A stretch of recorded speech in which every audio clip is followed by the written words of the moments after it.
But I have a chance to be back with you today. We did have Bible study Wednesday night, but I'm back with you today. And I have this opportunity to give a study, and I'm going to cover 1 Corinthians 10, verse 25. 1 Corinthians 10, verse 25. As you're turning, well, we don't have to turn there just yet, but as I was giving a presentation not too long ago, I actually received a text from a friend of mine, someone that was, either I baptized him or his father baptized him because he's in his 40s. And he asked me a question about 1 Corinthians 10:25. Of course, I understood the question because I know many people use that verse to say the law of God is done away with. Although I don't think it says that at all. Many people do believe that. And so he asked me for some advice of how to, I knew what he was wanting, I knew what he was facing. So I gave him some advice, and in a sermon or in a Bible study, I spent about 2 minutes just talking about it. But at that point, when I spontaneously talked about it with you, I knew I was going to make a presentation on it, which I'm doing that today. But 1 Corinthians 10:25, well, I guess we can turn there. Maybe I should have had you turning there. That probably would have been a good thing. 1 Corinthians 10:25. And what we're going to do is look at it. We talked about in the interactive study. I thank those who made comments during the interactive study. Appreciate that very, very much. So those in there had a 45-minute head start over the rest of you. But 1 Corinthians 10:23. Did I say 25? 1 Corinthians 10:23. And I'm going to read it from 4 different translations. The King James says, "All things are lawful for me, but all things are not expedient. All things are lawful for me, but all things edify not." So the phrase that's a problem is all things are lawful. And see, people take that phrase to then mean God's law doesn't exist. You can do whatever you want to do. And obviously, I think that's a problem, but I have to deal with it as a Bible student. I want you to deal with it as a Bible student. So let's read it from other translations. The New King James says, "All things are lawful for me, but not all things are helpful. All things are lawful for me, but not all things edify." Then the Revised Standard says, "All things are lawful, but are not helpful. All things are lawful, but not all things build up." The interesting thing about the Revised Standard you see in the notes, that some of the quotes, the whole verse isn't in quote mark, but there's phrases there that are in quote marks. And these are some of my favorite translations. This is the Moffat translation. "All things are lawful? Yes, but not all things are good for us. All things are lawful, question mark? Yes, but not all things are edifying." And then the Amplified New Testament says, "All things are legitimate, permissible, and we are free to do anything we please, but not all things are helpful, expedient, profitable, wholesome. All things are legitimate, but not all things are constructive to character or edifying to spiritual life." So if you look at it from various translations, you get the gist here. But the phrase, "all things are lawful," persist. So again, I understand why some people who want to do away with some of the teachings of the Bible, they will, and especially those who have a predisposition to try to do away with God's law, or they think God's law is done away with. They may not think they're doing it, they think it's already been done. They think God's law has been done away with. So they'll see a verse like this, and this will be one of the famous verses they'll use to make that point. And so I wanted just to talk about this verse today. And when I mentioned it in passing before, I mentioned it, you look at the language, you look at the other translations, you look at the context, but you also have to use some common sense. You have to use some common sense, because the example I used when I mentioned it a couple weeks ago was raping babies, which happened in Hamas. Raping babies is not lawful. It's not good. So common sense says there's obviously things that are just not good. So the English word "all" is a troublesome word to me. And I had my mother, who passed away in 2010, should have been an English teacher, and she was great at playing Scrabble. She loved Scrabble. She loved reading up till the day she died. She was a well-read individual, and she would point out if you used the word "all," you heard about it. I mean, around the house, if I used the word "all," she'd say, "All?" I said, "Okay, Mom, I get it." So she really hit that hard. So when I see it here, I've had my life seeing that all things are lawful. So again, people will use that to say, see, the law is done away with. But so again, how do we deal with this verse? How do we deal with this verse? Well, I'm going to cover it from the two main points. We're going to find, point number one is, how is it expedient to you? And then another way of saying it is, what are your convictions? And the second point is, how is it expedient to others? What is your compassion? And so again, people know that we use that phraseology a lot. For those of you who are listening in, I consider this congregation to be very mature, a well-studied congregation, because we do not have groupthink. So because we do not have groupthink, individuals have to prove things for themselves. People, not only do they get to prove things for themselves, but they learn how to describe their differences to each other in a loving, kind way. So they're able to stand up and show what they believe, but they also have learned how to say it in a good way. That's called maturity. And I know a lot of the congregations do that too, but not all congregations do, especially congregations where the pastor sets the tone and sets the agenda, and he sets the theology, he sets the thinking. And you're going to see today, I'm going to give you an example today. I'm going to give you an apparent contradiction, and I'm not going to clear it up for you because you're a bright audience, not only in this audience here, but those listening in. You're a bright audience, and you'll be able to work it out very easily, because I don't believe it is a contradiction, but it's in the Bible, and we're going to look at it. Now, under this first point about what's expedient for yourself or what are your convictions, I'm not going to take the time to read Ezekiel chapter 18, because I need to make sure I get in my time. But Ezekiel 18 talks about a person who sins shall die. He says that twice there in verse 4 and verse 20. A person who sins shall die. But then he also says in that chapter, if a person turns from his sins, he won't die. And then he asks the question in that chapter, do I have any pleasure at all that the wicked shall die? Don't I want them to turn from the way and live? And God also says, why should you die, O house of Israel? Then he says, I have no pleasure in the death of one who dies. Therefore, turn and live. Turn and live. So let's look here at first. You're in 1 Corinthians 10, so I don't want to take your time turning back and forth. So let's go to 1 Corinthians 10. Let's look at the context here of the verse we're looking at. The context is chapter 10, verse 23. The context shows in verses 6 through 11 talks about sin, examples of sin, which proves the point that we just can't do whatever we want to do. God has established right and wrong. God has established good and bad. God has established things that make him happy and things that make him sad. So right in the very context, verse 23, people will say, you can do whatever you want to do. That the chapter in the context shows, no, he has rules and he has expectations. So God has established right and wrong. So technically, not all things are lawful. So we're going to talk about then how we deal with life itself is important.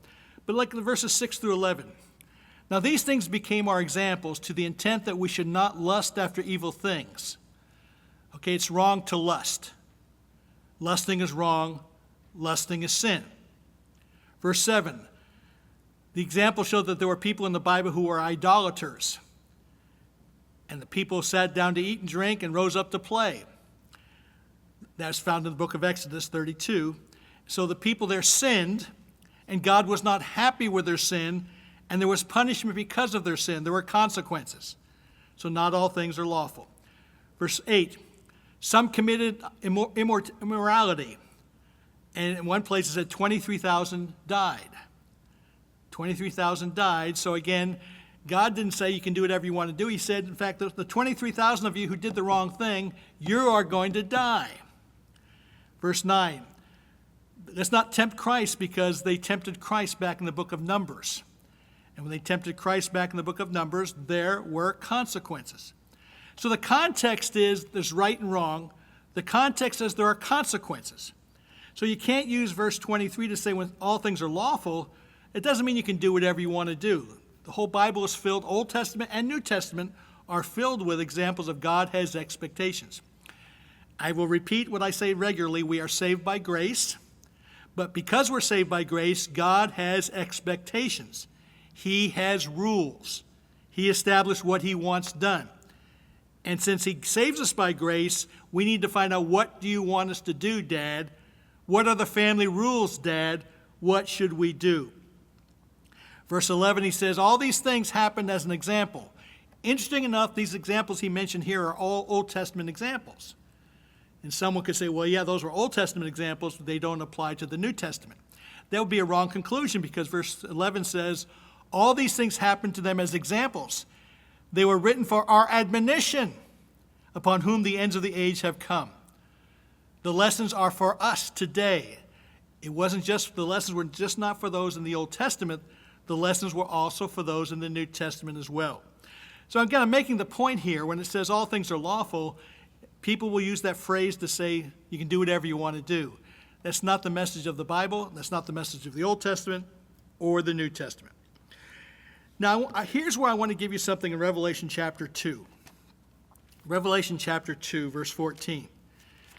I'm not going to spend a lot of time clarifying this. I'm not going to spend a lot of time explaining it because I'm giving you as Bible students, I want you to understand something, what the Bible says.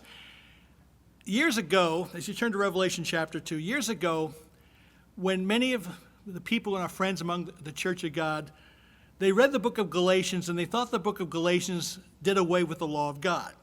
That's not a new concept because many denominations believe that. Many denominations believe that the book of Galatians does away with the law of God. And so the church we were a part of came to that same conclusion. After decades of not believing that, they came to that same conclusion. At that time, people came up to me and said, what should I do about the book of Galatians? I said, read it. Read it slowly. Read it carefully. Don't be afraid of it. You don't have to avoid anything because what you believed years ago may still be what you believe today, and that's the case for me and for most of you, most of my friends. But again, I like to understand the position people make when they say it. So what I'm giving you today by having you turn to Revelation chapter 2, I'm going to show you an apparent contradiction. Why would I do such a thing? Because you are a mature audience. You're believers who do your homework. You're believers who have a relationship with Dad and your older brother, and you're not going to shy away from questions. You're not going to shy away from apparent contradictions. You will study it, you will think about it, you will pray about it, and you will come up with a reason how you think they work together. And that's to me is the only way to be as a teacher, is to help people understand. So look, we're going to read later on in Corinthians about, don't eat, if you eat meats offered to idols, it's okay. We're going to read that. But I want you to see what Revelation 2:14 says to the church at Pergamos. And I want you to realize this is red letter. This is Jesus Christ talking. So since this is Jesus Christ talking, if someone said to me, Dave, in theory, do you believe what Paul would say or what Christ would say? My typical answer is I care more what Christ would say. I stand by that.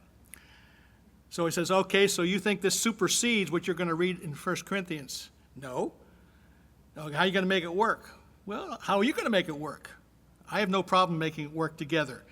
But I don't hide from truth, and I don't hide from complications. I don't hide from challenges, and neither does this audience.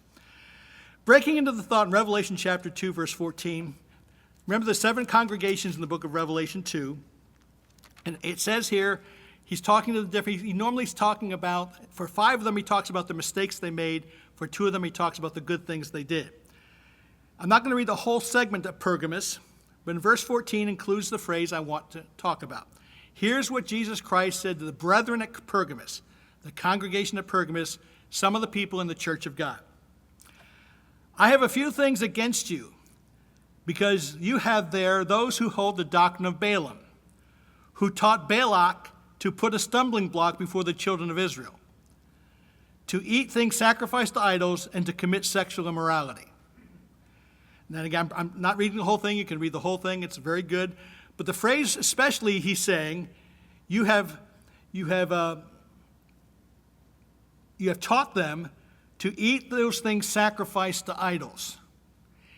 He's correcting them for teaching eating things sacrificed to idols. This is a strong statement about should we be doing such. Because we're honest and open, now I'm going to be reading from 1 Corinthians where it talks about, it may not be an issue. Paul's saying don't make it an issue. So Christ is here saying to him it was an issue the way they were doing it. It was an issue. And Paul's going to be saying that it's not an issue. By the way, many of the Hebrew roots people, they don't like the Apostle Paul. The Torah lovers, a lot of us love the Torah, but those who really spend a lot of time on the Torah, they don't like the Apostle Paul. And so thereby, sometimes they look for conflicts there. I'm showing you here, you need to do what's expedient to yourself. You need to make sure that you analyze what is right and wrong, and you live your life based on your commitment to God. Now, I think when we go back to 1 Corinthians, we're going to spend the rest of the time in 1 Corinthians. We're going to notice this is also talking about being expedient to others. Being expedient to others. Which is more important? Well, they are the two great commandments.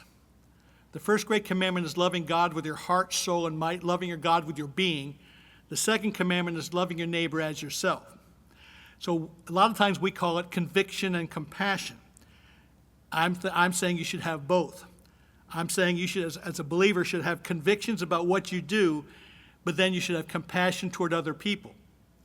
And sometimes that's hard because sometimes if you're talking to people who are argumentative, they make it hard for you to have compassion. Or if you have people who are condemning toward you, it's hard to have compassion toward them. If people are getting in just wanting to stir things up and be ornery, sometimes it's hard to have compassion for them. But the thing is, I'm saying it in that order, that you should have your conviction first, and the based off you have your conviction, you have your compassion. So the context here of this eat meat offered to idols and what Paul's saying, I'm going to start in chapter 8. So we're going to look at a little bit in chapter 8, chapter 9, and we're going to end in chapter 10, where chapter 10:23 is. So we're going to look at the context, and again, you're going to see Paul focusing on being compassionate to other people. And I believe that's very important. But again, the first commandment is honoring God, worshiping God, following God. And then in the same breath, right behind it is being compassionate to others. So let's read the context. Since we're looking at 1 Corinthians 10:23, let's look at the context. Chapter 8, verse 1. Now concerning things offered to idols, we know that we all have knowledge. Knowledge puffs up, love edifies. But if anyone thinks he knows anything, he knows nothing yet as he ought to know. But if anyone loves God, this one is known by him. Therefore, concerning the eating of things offered to idols, we know that an idol is nothing in the world, and there is no other God but one. For even if there are so-called gods, whether in heaven or on earth, there are many gods and many lords, yet for us there's one God, the Father, of whom are all things, and we are for him, and one Lord Jesus Christ, through whom we are all things, and through whom we love. Breaking from the reading, that's why I stress the Father and the Son. In my preaching, I will continue to stress the Father and the Son because that's what I see over and over and over again. Verse 7. However, there is not in everyone that knowledge. For some with consciousness of the idol until now eat it as a thing offered to an idol, and their conscience being weak is defiled. Okay, how's this, breaking from the reading, how's this come into play for us? Well, in our life, we have to decide what we think is right and wrong. We think what God says is right and wrong. We have to be committed to the instruction we see in the Scripture. But then, because we deal with people, we do adjust our behavior toward other people, not because we're hypocrites, never. Not because we're cowards, never. We only adjust because we're loving and kind. This starts out with a husband and a wife. Husband and wife do not always have groupthink. Sometimes when a husband and wife are in the church, they have a lot in common. My wife and I happen to have a lot in common. And so that's a blessing to us. Some of you do not have that same blessing. You make it work, and you set a good example of how to be kind, how to be committed and kind. Those of you who don't have that situation with a wife or husband, you learn to be your conviction and compassion. And for me, my wife and I are on the same page on most everything.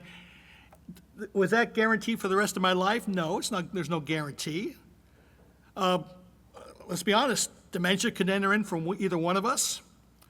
Changes of mind can enter into one of us. And we enjoy what you have and make the most of what you have, knowing it can change. But so sometimes you do consider the conscience of your friend, the conscience of your family, the conscience of your coworker, the conscience of a person in the congregation, of a stranger. You don't compromise your convictions, but how you deal with it and how you deal with others comes into play of how you show that correct love. Verse 8, food does not commend us to God, for neither if we eat are we better, nor if we don't eat are we the worst. This is not a litmus test. This is not a litmus test. But beware lest somehow this liberty of yours becomes a stumbling block to those who are weak. Interesting enough, he uses the word those who are weak. So in other words, a person could say, well, Paul thought people who did certain things were strong and people who did it were weak. You know, we try to be real careful because we try not to call someone weak. We try to call someone doing something different. I mean, because if you say, I do it this way because I'm strong, you do it that way because you're weak, that's not the best way to communicate. But I'm just reading what was written at that time. So again, okay, if you are strong, the scripture in Romans says, bear up with those who are weak. And see, if you and I have a difference of opinion and we both think we're strong, but we both think we're loving, we make it work. It's the lack of love that's the problem. It's the lack of love that's the problem. Verse 10, if anyone sees you with knowledge eating in an idol's temple, will not conscience of him who is weak be emboldened to eat those things offered to idols? And because of your knowledge shall the weak brother perish for whom Christ died? Christ died for the person who has a different point of view. Christ died for the person who sees it differently than you and I see it. He died for that person. It's not a competition. It's not an arm wrestling match. It's not a wrestling match. It's not a superiority test. It is a test. It is an experience of following your convictions and having kindness to people who don't. Some people make it real easy. This congregation makes it real easy because you're kind to each other. Sometimes an enemy doesn't make it easy at all. They just want to fight. They want to put you on the spot or where they want to fight. That happens sometimes. Verse 12. When you thus sin against the brethren and wound your weak conscience, you sin against Christ. Wow, he took it to a different level, didn't he? He took it to a different level that we can't just say, this is what I believe, I don't care what you think, this is what I believe, you can go to Gehenna, I don't care what you believe. He's not saying that. He's saying is, while you stay strong in your convictions, how you deal with people is important. This occurs in so many ways, brother. He's talking about meats offered to idols. This applies in everything. We do not believe in groupthink. We believe, I'll give you an example. This congregation people view the Sabbath differently. I believe everyone in this congregation believes it's the fourth commandment. I believe everyone in this congregation believes they should keep the Sabbath. But what people do on the Sabbath is different from family to family, person to person. I'll tell you where it comes into play. With those of us now who no longer have small kids, this doesn't come into play. But when I had my boys were small, it came into play because there were things I would let them do on the Sabbath or things I would not let them do on the Sabbath that would be different than their friends. So how do you handle that? Well, communication with the family, you found out if you found something like-minded, you can let them be together on the Sabbath doing things. But what if there were differences in what you did on the Sabbath? What did you do? You got them together Saturday night and Sunday. In other words, you make it work. You make it work. So you found out if you had similar things you did on the Sabbath, fine. But even now, this congregation, Linda's not here, Linda Avey, probably doing therapy. Sometimes when she's not here, I call her up and I'll say, were you sick or were you visiting your sisters? That's the way I ask. Linda, were you sick or visiting your sisters? And if she says she was sick, I was like, oh, I'm sorry. If she says, I was visiting my sisters, I say, good, I hope you had a party. Hope it was good. Neil MacGyver's at a family outing today. I would talk to Neil as a board member. I would talk to Ron Avey as a board member, and I'd say, you guys set a good example. You do some things on the Sabbath that not everyone here does. You do family outings on the Sabbath. But you don't make it an issue. You just do it quietly. You don't hide it, but you don't make it an issue. And so the things, again, we have people here who are more strict on the Sabbath and less strict on the Sabbath. because we don't have a group checklist of how we all have to do it. And again, we don't do it in a way to try to hurt someone else. But some people have more family outings on the Sabbath. Some congregations, you didn't do that. Some congregations, they still don't do that. Some Church of God congregations, they'll avoid their family on the Sabbath. And here, with my blessing, not that they need my blessing, but with my blessing and understanding, I like when family keep the Sabbath, but still work ways to incorporate their family in doing so. But again, normally the people here do care what I think about that, but they appreciate that I support what they do. We don't believe in groupthink. But, okay, even like jokes, okay? Who tells a lot of jokes? Me. Who has good jokes and bad jokes? Me, okay? And so I try really hard not to just give you all my bad jokes. Am I embarrassed by my jokes? No, I think I'm funny. But the thing is, I don't want to offend you. So those who play double hearts with me hear more jokes. Those who play dominoes with me hear more jokes. And those of you who don't have a good sense of humor, I don't tell you my jokes. That was a joke. That was a joke. So the thing is, though, I used to worry about online to the brethren in Kenya who would listen to us. I would. I'd think about it. I can't sell jokes because some of my jokes are a little piercing or a little teasing and poking. And then some of those people in Kenya probably think, that pastor's kind of mean. Because after a while, those who listened to us regularly understood my humor. They may not have thought I was funny, but they understood it. And the thing is, but it's not that I'm embarrassed by my humor, but some of you, if my humor's not going to help you or edify you, I'm very content to be boring around you. And you would say, thank you, Dave, for being boring around me, because that really helps, because I don't like your humor. But I just use Sabbath keeping and humor. Life in general, we are who we are. We're not embarrassed by who we are. But if we don't promote a certain activity or behavior, because we're trying to be kind. And of course, that's hard because we're not all the same people. And thankfully, again, when we try things with different people, with each other, hopefully we still love each other and still have compassion toward each other. Hopefully we can do that. But again, we try really hard to do the right thing. We try, because again, verse 13, if food makes my brother stumble, I will never eat meat again, lest I make my brother stumble. He's saying, I will not eat this meat if it causes my brother to stumble. Even though I feel strong in doing so, I feel right in doing so, I feel justified in doing so. He said, but I will not go against my conscience, will not go against my convictions, but I will temper my behavior to not cause offense.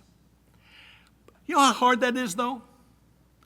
Because all of our different behaviors can easily irritate somebody. Do we all do it perfectly? You can't do it perfectly. It's funny because sometimes people will say to me, they actually say this, they say, Dave, you try to please everybody. Let me tell you something. You cannot please everybody. I don't even make it a goal to please everybody. Some would say, well, do you try to please a lot of people? Yeah, I do try that. I try to please a lot of people, yeah. But let me tell you, this is true about you and your job or you and your life. It's true about a pastor. You can't please everybody. Every decision you make is criticized by somebody, even in small congregations. Actually, that's why there's a lot of pastor burnouts through the years. Probably my crazy humor has helped me not to get burned out, actually. So maybe there's one benefit from my crazy humor. I don't get burned out because when I make things I'm saying in this sermon will not make everybody happy. Then why do you say them? I'm trying to be helpful. I'm trying to give you truth. I'm trying to give you truth in a way as a mature person that will help your life. That's the same way you treat me. You try to give me truth. You try to give me nicely, say things in the right way to be helped. That's what we do with each other. So let's look at chapter 9. I'm going to drop down to verses 19 through 23. This section should be, and has been, I've given a sermon on this. Actually, I can give you a 4-part series on this someday. Maybe I'll do it again. This is, again, how we deal with people. Though I am free from all men, and I agree with that. I am free from all men. I've made myself a servant to all that I might win the more. I do some things and I don't do some things because I love people. That's the same thing you do. You are free, but you make choices because you try to love people. That's good. That's good. Then he shows 4 categories here, which we're not going in great depth here, but we'll go in greater depth. And quite frankly, of these 4 categories, some of you are really good in number 1, and some of you may be good in 2 of them, and probably some of you are good in all 4 of them. But some people who hear this message are not even paying attention to some of them. Number 1, he said, to the Jewish person I became a Jewish man or woman to help the Jewish people. So some of you are really good about some of the Jewish teachings from the Bible. He said, for those of you who are under the law, I became as one who was under the law. I adapted to that style, he said. I adapted to that behavior. I adapted to their background. I adapted to their understanding to help them. The third thing he said, to those of you who are without law, I became someone without law. Quite frankly, many people in the churches of God are very bad at this. Many people in the churches of God are so taught and so ingrained and so properly understanding, like the Torah and other things. They are experts of that, and so that's their expertise and that's their emphasis, and they can help people in that regard. But when it comes to without law, they don't understand what that means, and they don't understand how to reach out to people that way. Quite frankly, so far of these first 3, who would I come in contact more as a pastor? Those without law. You mean, Dave, you don't always preach Torah to people? Well, if that's not what they really need, that's may not be my point of emphasis. The 4th one says, so to those who are weak, I became weak. And there are a lot of people in the Church of God who are really bad about that. That is not saying go drink with a drunk. That is not saying go take drugs with a person who takes drugs. What it is saying is, how well can you help a person who drinks? How well can you help a person who takes drugs? How well can you help a person who beats his wife? How well can you help a person who smokes? In the overall churches of God, people are really not very good at this.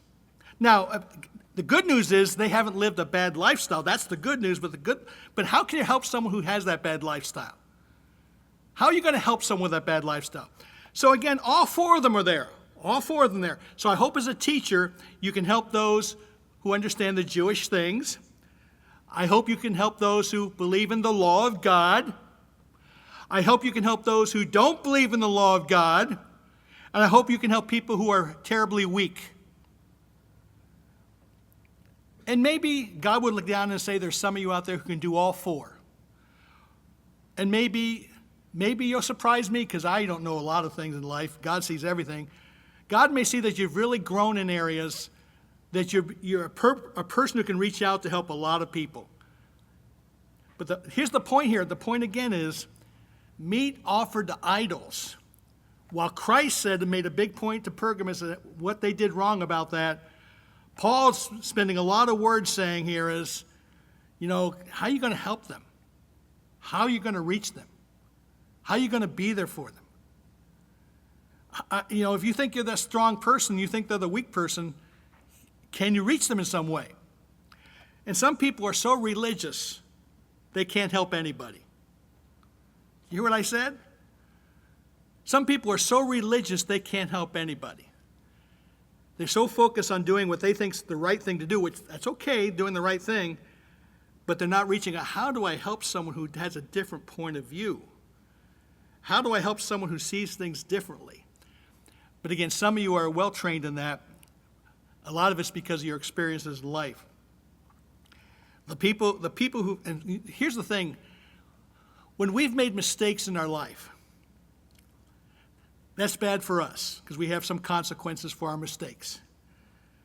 But the good news is you may be more prepared to help other people. You may be more qualified to help other people. You may have a better feeling of the heart to know what they're dealing with. As I said many times, when I deal with an alcoholic, I take a recovering alcoholic with me.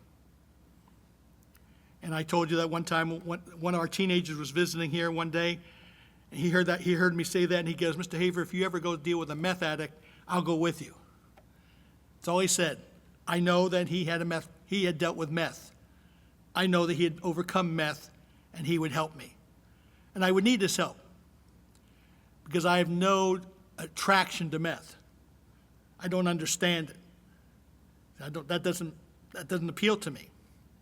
So if I took him with me, he could say, "Let me explain to you how it reached me. Let me tell you how it enticed me. And let me try to help that person." So again, I'm not recommending you make a lot of mistakes in life. But I'm saying if you make a lot of mistakes in life, let's turn the lemons into lemonade and let's make something good out of it. Because we all make mistakes. We all make mistakes. And so again, we'll cover that in more detail sometime. We'll cover that in more detail when we talk about those things. Let's go over to chapter 10. Oh, the last verse in 22, he says there, "I have become all things to all men, that I might by all means save some." The more we can connect with people, more that we can help people. The more we can understand people, the more we can help people. And so again, that's what he's talking about here is, be strong and follow your convictions. But how much now can you help people? That's what Paul's talking about. Let's conclude in Scripture, chapter 10, verse 24 to 33. We start out by reading verse 23. Now let's go to verse 24. "Let no one seek his own, but each one the other's well-being." Conviction and compassion. And here's what he says to do. Here's his advice. Eat whatever is sold in the meat market. Don't ask a question. For the earth is the Lord's and all of its fullness. Some people get picky about, we talked about in the interactive, if they go out to eat, like Mexican restaurant, they ask, "Is there any lard in this food?" And I'll tell you what I told the people in the interactive. Please don't do that with me. I don't want to eat lard either. Call them up before we get there. Ask them before we get there. Because if you ask them and make them mad, they're going to try to spit in your food. They're going to end up spitting in my food. And I don't want them spitting in my food. So don't make a scene in a restaurant. Find out in advance. Call in advance. And besides, the poor little waitress, if you ask this way, "Do you have lard in your food?" She's more apt to say, "Yes, we've got the best lard in town." But if you say, "Ew, yucky, do you have that yucky in their food?" She'll either say, "Oh, no," or she's going to say, "Let me check with the cook." And I don't want them to ever say that. It's because they go back, check with the cook. She goes, "I got a customer who wants to know if we've got lard in our food." Don't spit in my food. So again, I don't want to do your research in advance, please. You say, "Well, but do people really spit in people's food?" Don't be naive, friends. Don't be naive. There are people out there who really don't treat people very well. Anyway, verse 27. "If any of those who do not believe invites you to dinner, and you desire to go, eat whatever is set before you, asking no question for conscience sake. But if anyone says to you," and the context is, "This food was offered to idols," do not eat it for the sake of the one who told you, for the conscience sake. Verse 29, "Conscience is say, not your own, but that of the other person." In other words, do you sometimes adapt what you do to not offend others? Yes. Can sometimes people try to push you too hard and cause you to be someone you're not? That's the balance you have to find. You have to be convicted and compassionate. And sometimes you get in some tough situations. Verse 29, "Conscience, I say, not your own, but that of the other. For why is my liberty judged by another man's conscience? But if I partake with thanks, why am I an evil spoken of for the food over which I give thanks? Therefore, whether you eat or drink or whatever you do, do to the glory of God. I remember, actually, I gave this down in, I talked about this a little bit in Waco one time. I remember one man, Ben came up to me and said, verse 32 hit him. He had never hit him before. Things hit you. Verse 32 says, give no offense either to the Jews, to the Greeks, or the church of God. It never had hit him before. Oh, because people just think the Jews and the Greeks or the church of God. Just as I also please all men in all things, not seeking my own profit, but the profit of many that they may be saved. So the gist we're seeing here is 1 Corinthians 10:23 is not talking about all things are lawful. But as you understand what is lawful, as you understand what is lawful and you're judged by what you understand, okay, work very hard to follow your convictions. Work really hard to follow your conscience. And then to the best of your ability, seek to be kind to other people. Seek not to be offensive to other people. Quite frankly, in one sense, it's an impossible task, but it's the proper goal. Conviction and compassion. It is the proper goal, and God will be really happy with you as you follow that goal. Okay, we got a man here. Dixon Cartwright is going to play a song by Georges Bolander. It's entitled My Prayer.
Thank you, Dixon. If you bow your heads. Our loving Father in heaven, Father, we thank you so much that we have Bibles in our hand, Bibles on our phone, Bibles on our computers. We get the chance to read your word regularly. We thank you so much for the chance to talk about it in the interactive, to hear about it here in the service. We ask your blessing on the food. Please bless Neil MacGyver for making the brisket for us. Please bless those who contributed to the food for the kindness they've made. Let us enjoy the snacks together. Let us enjoy our companionship together. We look forward to hearing from our guest speaker here at 3 o'clock, and we give you thanks in Jesus' name we pray. Amen.